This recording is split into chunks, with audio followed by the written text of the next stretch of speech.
Bien ou quoi la famille? Si vous voulez me soutenir ou si cette vidéo vous a plu, n'hésitez pas à vous abonner. Bon visionnage les frères.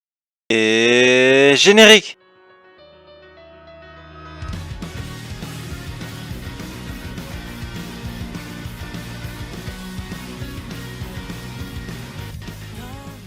Bien ou quoi la famille? Aujourd'hui on se retrouve pour une nouvelle vidéo. C'est la suite de ma dernière vidéo. On va parcourir ensemble chaque année de 2011 à 2020 un anime qui en vaut le détour. Sans plus tarder, commençons. Hunter x Hunter est sorti en 2011, oui, sauf que c'est la nouvelle version. J'en ai déjà parlé dans une ancienne vidéo. Allez la voir après la fin de cette vidéo. Bref, en 2011, il y a eu aussi Blood Sea.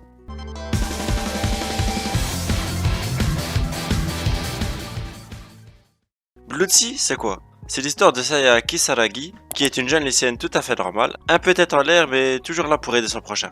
Elle vit avec son père Tadayoshi, prêtre shintoïste. Mais qu'est-ce que le shintoïsme, me direz-vous? Il s'agit de la plus ancienne religion du Japon. Bref, Saya s'est vu confier par son père la mission d'éliminer les anciens, qui sont de vulgaires monstres dévoreurs d'humains, tout ce qui est le plus banal quoi. Alors, armée de son épée sacrée, elle traque ces monstres dont les apparitions sont de plus en plus fréquentes. De plus, la jeune fille commence à avoir de terribles maux de tête, lui laissant voir des visions plus qu'étranges. Pourquoi les anciens en ont après elle? Et quelle est la signification de ces visions? Pour le savoir, fonce voir l'anime. En 2012, c'était la sortie de Kei.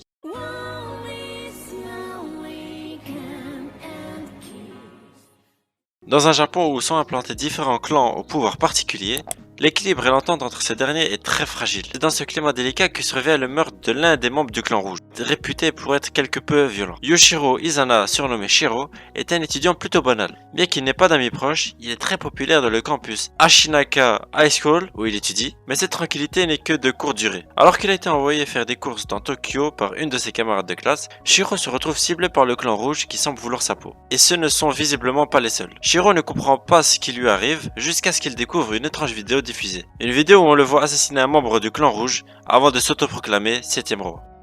En 2013 est sorti un animé titanesque et grandiose. Je pense que tu as compris que je parlais de l'attaque des Tristans.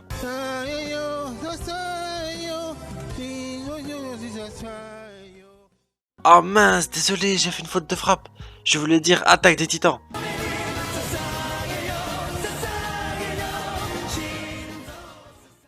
Eren est un petit garçon rêvant de voyager dans le monde extérieur. Mais cela est impossible car il vit dans une ville fortifiée aux murailles dépassant les 50 mètres de haut.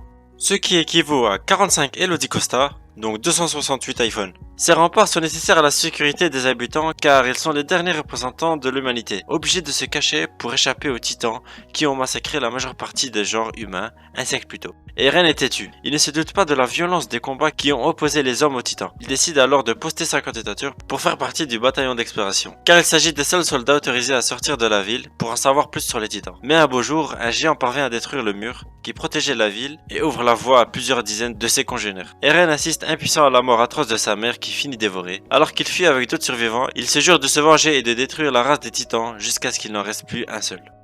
2014.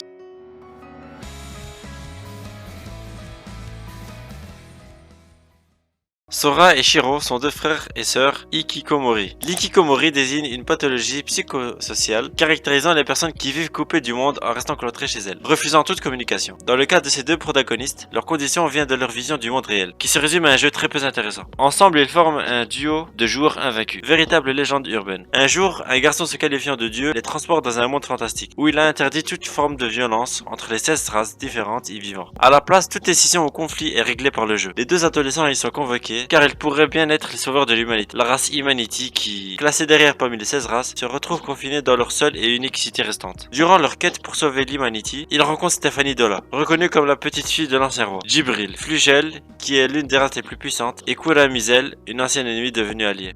2015.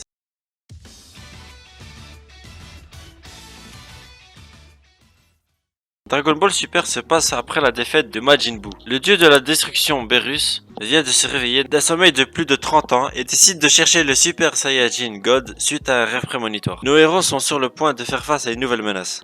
Ouais, c'est déjà la fin du résumé. Tu veux quoi de plus? C'est des humains qui font des Kamehameha? Rien d'exceptionnel quoi. Nous voilà en 2016. Et qu'est-ce qui rime avec 2016? Trapèze? Foutaise? Game X13? Non, la réponse était Your Name. Je sais, ça rime pas mais j'avais pas d'idée d'introduction.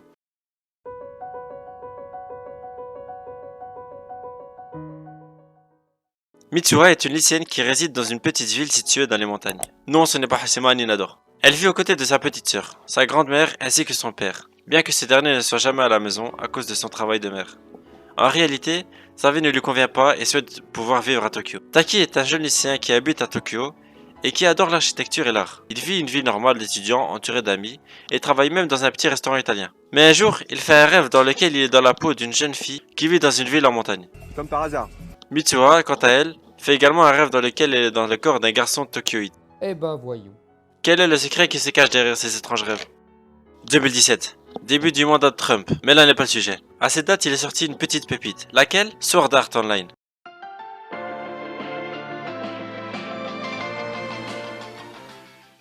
Ici, on raconte les aventures de Kirito qui se trouve piégé dans un jeu qui se nomme Sword Art Online en 2022. Quoi? C'était pas 2017? Mayday, Mayday, on s'est trompé de dossier. Mais non, calme-toi, c'est l'histoire qui se déroule en 2022, pas l'animé. Ah, autant pour moi. Donc, reprenons. En 2022, l'humanité a réussi à créer une réalité virtuelle. Grâce à un casque, les humains peuvent se prolonger entièrement dans le monde virtuel en étant comme déconnectés de la réalité. Et Sword Art Online est le premier MMORPG à utiliser ce système. Mais voilà que le premier jour de jeu, 10 000 personnes se retrouvent piégées dans cette réalité virtuelle par son créateur, Akihiko Kayaba. Le seul moyen d'en sortir est de finir le jeu. Mais ce n'est pas facile de sortir de ce monde virtuel, puisque si un joueur perd la partie, il meurt également dans la vraie vie. Kirito décide alors de partir à la conquête du jeu en solo, avec pour avantage le fait de faire partie des 1000 ex-bêta testeurs. Mais arrivera-t-il à terminer les 99 donjons et leurs boss? En 2018 est sorti My Hero Academia 2 Heroes. Oui, je triche parce que c'est pas le premier épisode. En parlant de MHA, allez voir l'excellente vidéo à ce sujet. Pourquoi regarder MHA? Et je ne dis pas ça parce que j'y suis.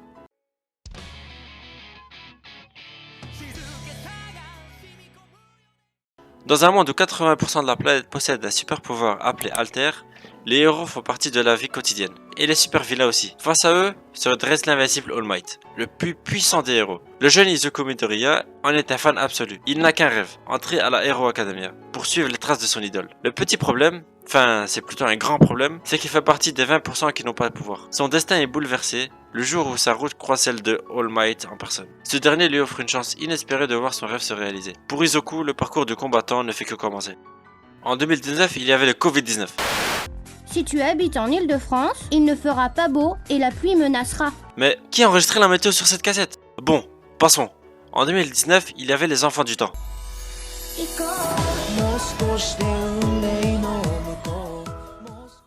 Lors des vacances d'été, Hodaka fugue son île natale pour se rendre à Tokyo, terre de liberté. Malheureusement, l'immense métropole en apparence, pleine de promesses, est loin de se montrer clémente avec ce lycéen, qui se trouve bien vite en difficulté dans ses rues hostiles. Pourtant, un rayon de lumière va percer les nuages, chasser la pluie qui s'abat sur la capitale et bouleverser le quotidien de Hodaka. Il s'agit de Ina, une jeune fille douée d'un étrange pouvoir, celui d'appeler de ses vœux le soleil. Demon Slayer. En 2020, il y avait le Covid-19 qui arrivait en France et en Belgique. C'est le mec qui s'est pas stoppé une vanne. Bref, il y avait Demon Slayer, le train de l'infini. Oui, j'ai encore triché.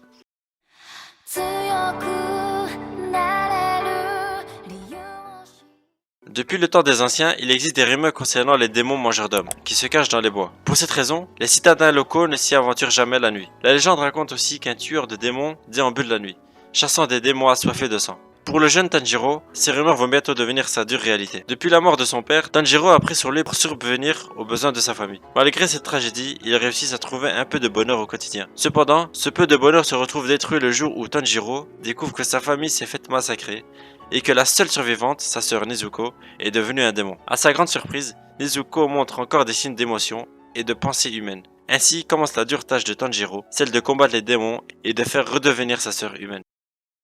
Bon, c'est la fin de la vidéo, n'hésitez pas à me dire si ça vous a plu en lâchant un like, dites-moi en commentaire quel est votre animé préféré, portez-vous bien et à la prochaine. Talla. 目指したの